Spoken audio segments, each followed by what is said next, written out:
And we're not wizards. We are the best. And also, we're not wizards. Enjoy the show. Bye.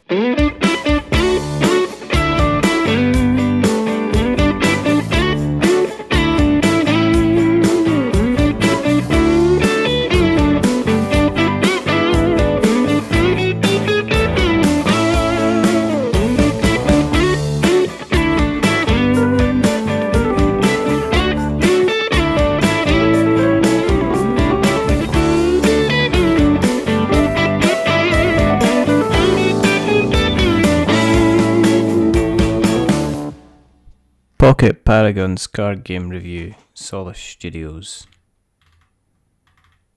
We don't exist in a bubble. Our differing experiences shake our opinions and life views, and that's a wonderful thing. Trends affect our decisions. New ways of thinking change our perspective. Comparisons will always be made by what we're used to do in the past compared to what we've done now.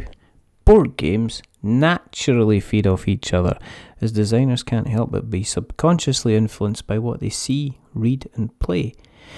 I've personally never seen the sense in the big ultimate list of comparisons of all board games. Games are generally just designed and sold to facilitate making the passing of time easier on us, and also ideally make money for the creator, whether that be through forcing us to guffaw with laughter or spend 7 minutes staring at the same space, deciding whether to place a meeple or not. Games have an objective, an aim that they intend to fill, so it's important that when I'm writing about them to take that into account. Pocket Paragons aims to fill that time where there's no time to play a game, and tries to grasp its own little corner of the board game market. Pocket Paragons is that small space on the train table on a journey, that gap between drink glasses in a pub, that small movable coffee table that's either gently lifted or dragged around the living room floor. It's almost a micro game in terms of its size, and takes the basic rock, paper, scissors mechanical genre to a new plane with special moves and finishers to wipe out your opponents. Play cards, add or remove life points or energy, and then resolve any special actions. Pocket Paragons is easy to set up, fairly straightforward to play. You'll have your main character card that will give you clues on what strategy to use, and an ultimate power that you charge up as you play. On a round, you and your opponent will decide which card they're playing, play the card and resolve. Certain cards have the ability to counter others in rock, paper, scissors style, which can trigger additional effects on the cards as well as charge up the amount of energy the player has. Each player usually has some kind of execute move, which if played when the other player is resting will win the game. Each deck comes with its own mini strategy that you're advised to follow if you plan to triumph, and it can take a bit of time to get used to them and how they play. As you get closer to emptying your hand, you'll need to rest in order to replenish them. There's always taking a chance if the other player manages to play their execute card and take you out. There's not a huge amount of depth here, but it seems to be entirely intentional on Solis Studios' part. In terms of winning, you simply reduce your opponent's life points down to 0 or carry out a successful execute move while they're resting, and that's going to win you the game. In terms of looks, well, Pocket Paragon suffers from an inconsistent graphical design style which can spoil the overall aesthetic and learning of the game. The main background art differs depending on the characters you play, as there are multitudes of illustration styles to take in and enjoy. With the characters coming from a range of sources, I expect there to be differences in that regard. What I didn't expect is there to be differences in the format of the information boxes on the top and bottom of the cards. The designers highlight the asymmetry of the game in terms of player powers and strategies, but it makes little sense to have a graphical design style that seems to be the same for some of the sets of cards and then changes to a different format for another. I'm guessing it's based around the versions of the cards and when they were introduced to the series. Some of the text, it's just not that particularly easy to read at a quick glance, which again, considering the fast nature of the gameplay, is a bit of a shame.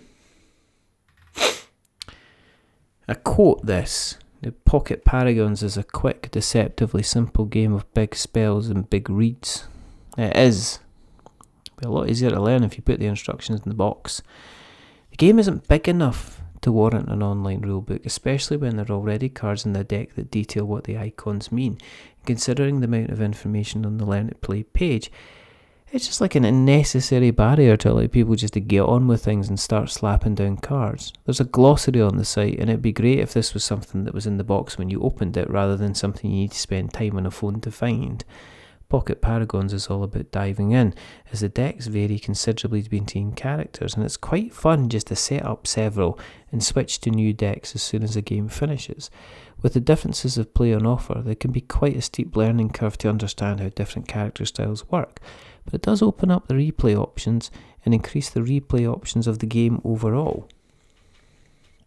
Pocket Paragons is one of those games you get lucky and you'll be destroyed within 5 minutes. You get even luckier and you'll be locked into a longer battle due to the two characters you've decided to play with. The games I played lasted anywhere from like 5 to 15 minutes, and it never feels like it overstays its welcome. And what do I think? Well, Pocket Paragons wants to be a short, sharp shock of gaming that plays quickly and offers a level of longevity that you just wouldn't expect in games of a similar size. The media pack that I played contained a huge number of decks that was frankly a little overwhelming considering the range of playstyles on offer, and Pocket Paragons reminds me of learning a new Street Fighter game, where I end up just picking a random character without knowing their moveset and simply dying and diving in, pressing a couple of buttons, flailing madly in the hope I land a hit. Sometimes the rock, paper, scissors mechanic will lead to a monumental game of back and forth as attacks are countered and special moves landed, whereas other decks will disappear back in the box until you can take the time to learn what makes them tick. There is a surprising level of depth of strategy for how you win with some of the characters that will need revisited several times before you fully grasp how to play with them. But I'm not entirely sure where the Pocket Paragons audience is, as the very casual players among us might find some of the decks mechanically confusing, while the more experienced gamers might find the short random gameplay a bit too random to want to dig their claws into it, especially if they're used to some of the more established card battlers out there. But in all fairness, my concerns with the game are more cosmetic than mechanical, because even when the decks don't work for you, at least you've not spent like 20 minutes of your life waiting to find out if you were going to struggle to win. Pocket Paragons aims to serve you up card battling tapas in bite-sized chunks, which, with my gripes aside, it manages to do with a confidence that will endear it to players who want the battling without the extra faff. Any tips? Play all the decks you can. I mean, sometimes resting early is better than leaving it until the last possible minute. This review is based on the media preview version of the game provided to us by the designer and publisher. We're not paid for this review. We give a general overview of the gameplay, and so not all of the mechanical aspects of the game may be mentioned. As always, if you like what you've listened to, then you can read the original review on we'renotwizardstabletop.com. You can also, you're on the website. You can also see we'renotwizards.com as well as other places. If you'd like to support us, you can also go to patreon.com/we'renotwizards and chuck us a buck to help keep the lights on. Thank you for listening. Until the next time, stay safe, roll sixes, make something awful, and goodbye.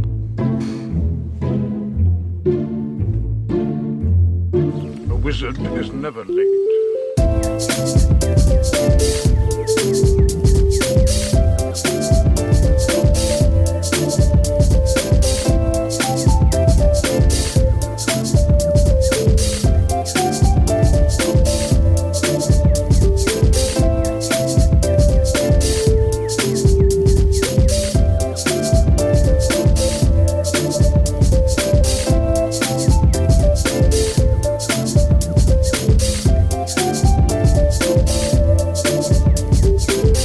Nor is he early.